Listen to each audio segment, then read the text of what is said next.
Guys, welcome back to our YouTube channel. And for today's video, kukuha kami ng rambutan dito sa home lot nila mama. Tinanim niya to siguro mga 2 or 3 years ago. And ngayon, papakita ko sa inyo kung paano namin in-harvest siya dito lang gamit yung pruning tools namin. So, let's go!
Buwan lang naman ito.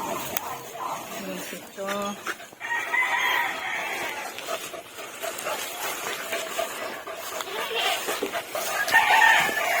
Ayan guys.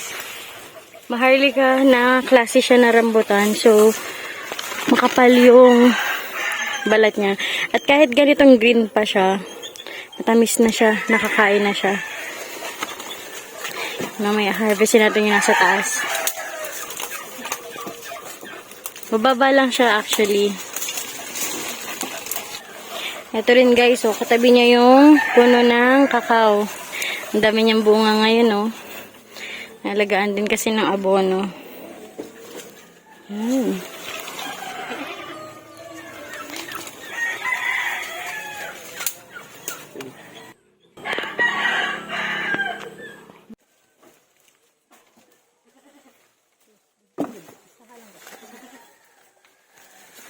Patuloy ka na dito, no? Patuloy ka na to? Yeah.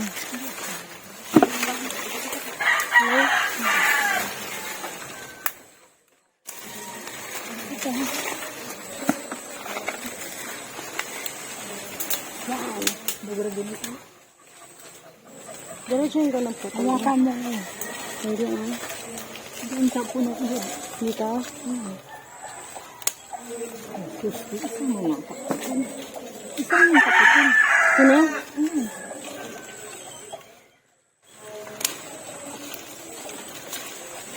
Bitaw mo. Wala na. Isa sa taas na. Ito. May ito.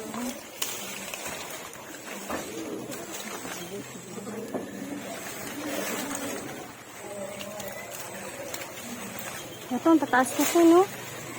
Ah.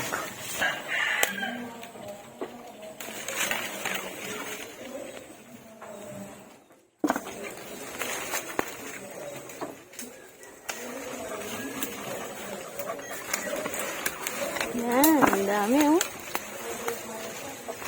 Yan ang perks lang dito sa probinsya talaga. Parang, kapag season talaga siya ng tagprutas, napakarami mo talagang prutas na makakain.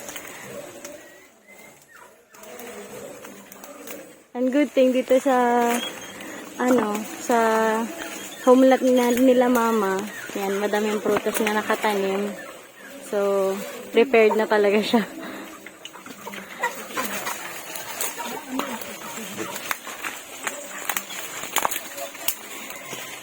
Yan.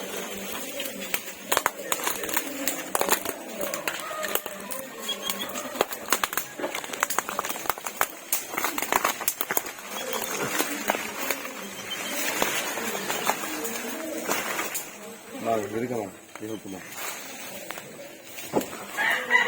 Ito yung labiha. Yoko mo kamay. Yan. Hitik na hitik sa bunga. Ito na, nakukuha namin.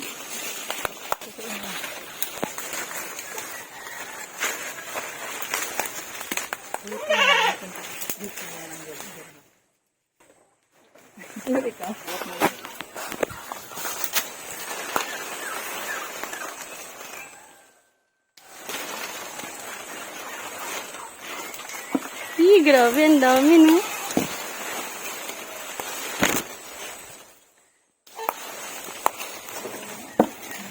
Ayan na, mapupuno na. Maliit na puno yun, no? Oo. Gamay lang siya, pero ano ba, daghan ng bunga.